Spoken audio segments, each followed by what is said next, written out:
Hello and welcome to our channel. For today's video, I'm going to teach you how to send stickers on WhatsApp.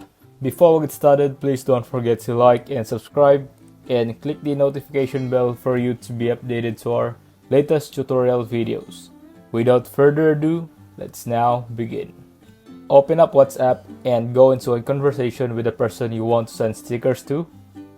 Tap the conversation box. Now click on the stickers button. It's the icon inside the conversation box. You can browse through some of the default stickers, but there are not that many. To add more, tap on the plus icon to the right of the stickers. You can now download different styles of stickers. Tap on the arrow icon beside each set to download them. Tap on My Stickers to see the stickers already downloaded.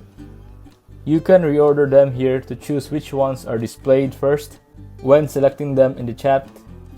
You can also tap on Discover Sticker Apps down at the bottom here, and it will open up the App Store where you can download the sticker apps to get you more stickers.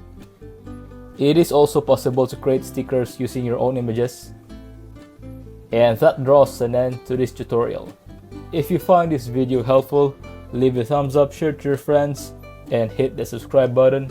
Thanks for watching, and I'll see you soon in the next video.